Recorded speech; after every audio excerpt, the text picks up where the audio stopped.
Bismillahirrahmanirrahim. Assalamualaikum warahmatullahi wabarakatuh. Hai semuanya, siswa kelas 9 SMP Islam Bakti Asih. Bagaimana kabarnya? Semoga kalian selalu sehat dan juga bahagia. Amin ya Allah ya Robbal Alamin. Alhamdulillah di tahun pelajaran 2020-2021 ini kita kembali dalam pembelajaran bahasa Indonesia di semester 2. Di tahun yang baru 2021, semoga kalian punya semangat baru, punya motivasi baru, punya resolusi baru untuk kalian capai, dan yang jelas kita harus jauh lebih baik daripada sebelumnya. Dan Ibu harap di tahun pelajaran 2020-2021 ini sekaligus tahun pelajaran terakhir kalian berada di SMP Islam Bakti Asih. Amin. Semoga semuanya lulus ya. Amin ya Allah ya Robbal Alamin. Dan Ibu harap di akhir-akhir pembelajaran ini kalian bisa melakukan yang terbaik, memperbaiki segala kekurangan yang ada sebelumnya, dan menunjukkan juga membuktikan tidak hanya pada diri kalian sendiri, tapi juga pada orang tua kalian, kemudian pada bapak dan ibu guru, bahwa kalian adalah siswa-siswa yang cerdas, yang mampu mencapai prestasi terbaik, dan ibu yakin kalian bisa. Amin ya Allah ya Rabbal Alamin. Semangat! Selain itu, Ibu juga berharap semoga mata pelajaran bahasa Indonesia memberikan dampak positif untuk kalian semua, di mana kalian dapat menggunakan bahasa Indonesia yang baik dan benar dalam komunikasi sehari-hari. Baik itu ketika kalian berkomunikasi dengan orang yang jauh lebih tua, dengan orang yang jauh lebih muda, atau mungkin dengan teman sebaya. Nah, jadi harus ada ilmu yang dipetik dalam setiap mata pelajaran, khususnya mata pelajaran bahasa Indonesia, yang tentu saja akan bermanfaat untuk kalian semua, tidak hanya untuk saat ini, tapi juga untuk masa yang akan datang. Anak-anakku yang Ibu sayangi dan banggakan, di semester 2 ini kita menyisakan 3 bab lagi. Yang pertama adalah teks tanggapan, yang kedua adalah teks diskusi, dan yang terakhir adalah teks cerita inspiratif. Namun, yang akan kita fokuskan pada pembelajaran hari ini adalah mengenai teks tanggapan.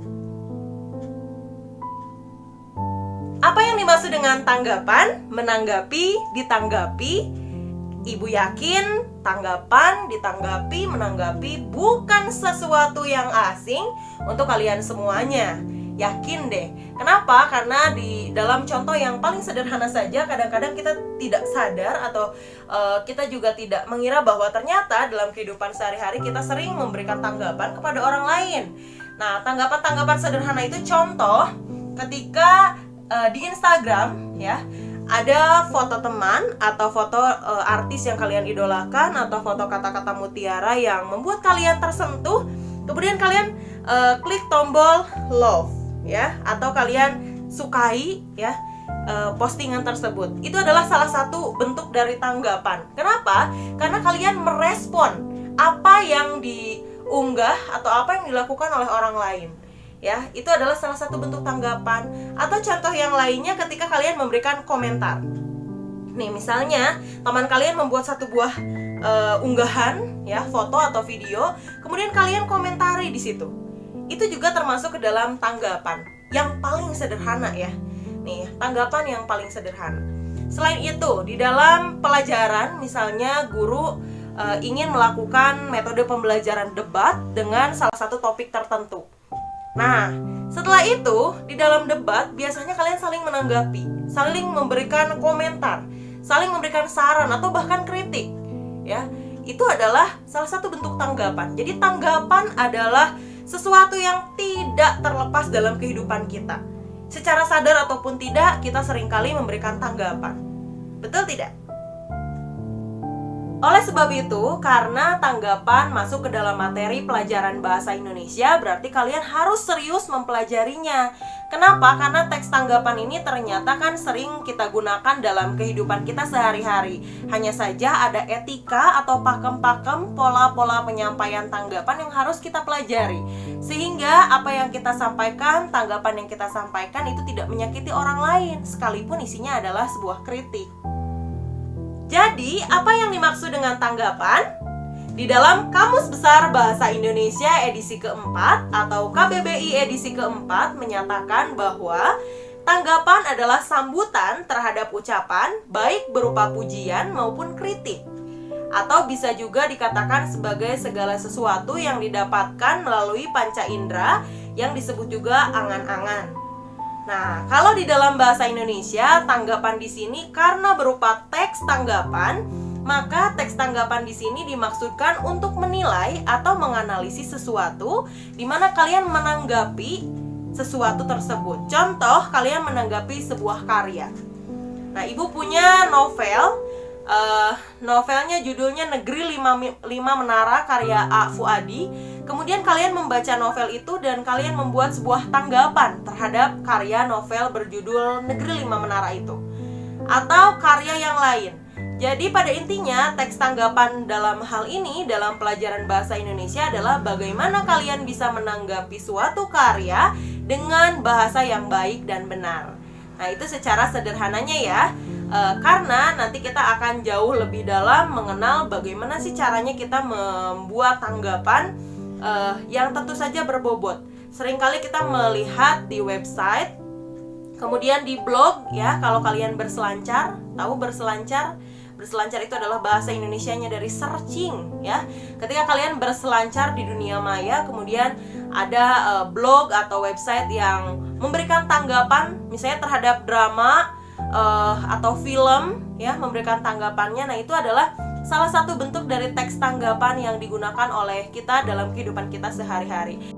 Nah, anak-anakku semuanya, tanggapan tidak hanya bisa diberikan dengan pujian, tapi juga bisa terdapat kritik, bisa juga saran, rekomendasi, masukan, dan lain sebagainya.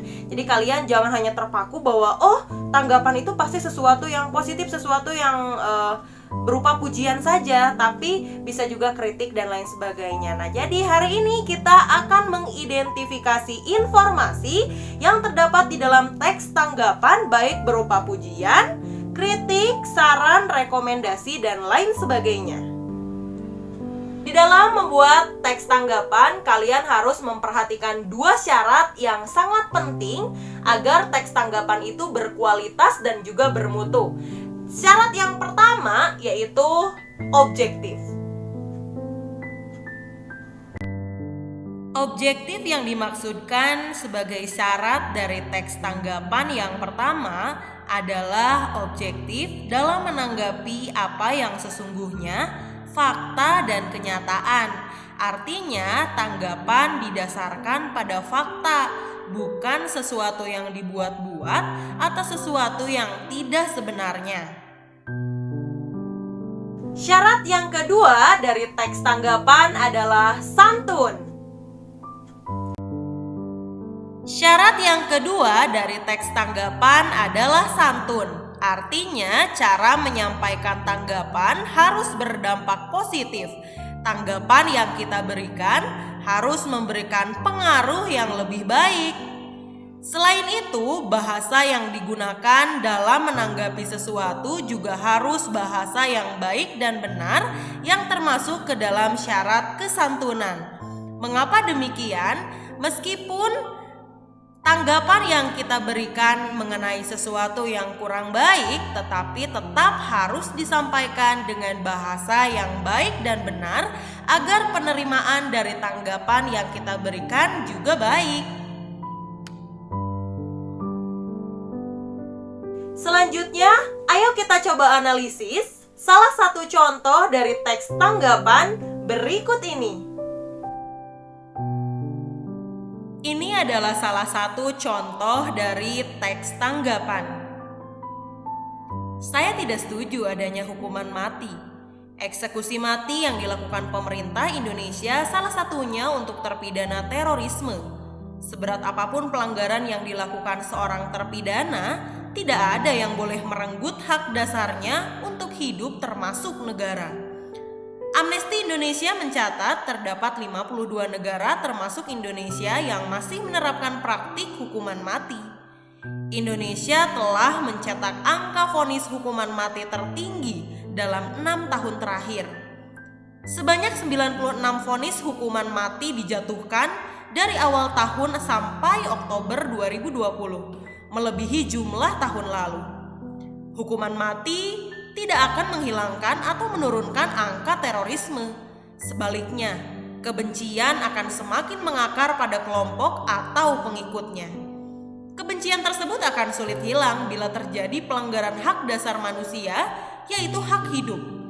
Perlu proses panjang melakukan perubahan dari segi politik, ekonomi, sosial, budaya, dan berbagai aspek untuk memerangi terorisme. Memutus mata rantai terorisme tidak dapat dilakukan dengan cara singkat, seperti mengeksekusi mati terpidana terorisme. Maka, saya tidak sepakat dengan hukuman mati. Hal ini karena langkah tersebut kurang efektif.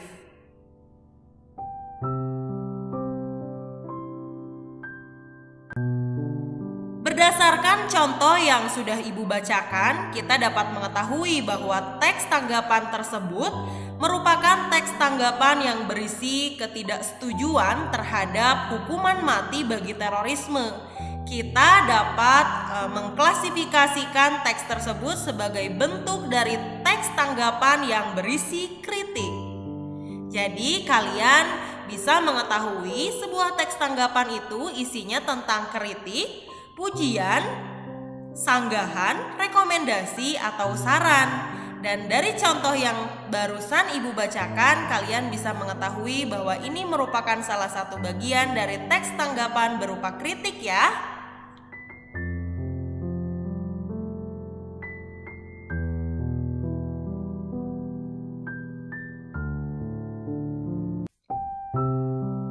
Selain contoh teks tadi, Ibu masih memiliki satu contoh teks tanggapan yang lain. Kalian bisa membaca dan memperhatikan ya. Aturan yang melarang siswa menggunakan telepon pintar selama pelajaran perlu digalakkan. Penggunaan telepon pintar hanya diperlukan pada kondisi tertentu saja di sekolah. Hal ini untuk mendisiplinkan siswa. Selama pelajaran berlangsung, siswa sering ketahuan bermain telepon pintar, baik itu menerima pesan, bermain video game, maupun hal lainnya. Bahkan pada tingkat yang paling parah, telepon pintar jadi ajang pamer di kalangan siswa. Tingkah laku macam itu dapat mengganggu proses belajar mengajar. Di dalam pelajaran tertentu, guru akan memperbolehkan siswa mencari referensi atau membaca sumber tertentu. Kondisi seperti itu, maka telepon pintar sangat membantu. Maka saya mendukung larangan penggunaan telepon pintar selama pelajaran kecuali atas izin dari guru. Siswa tidak perlu dilarang membawanya ke sekolah karena pasti ada kebutuhan tertentu. Namun penggunaannya harus bijaksana dan tepat guna.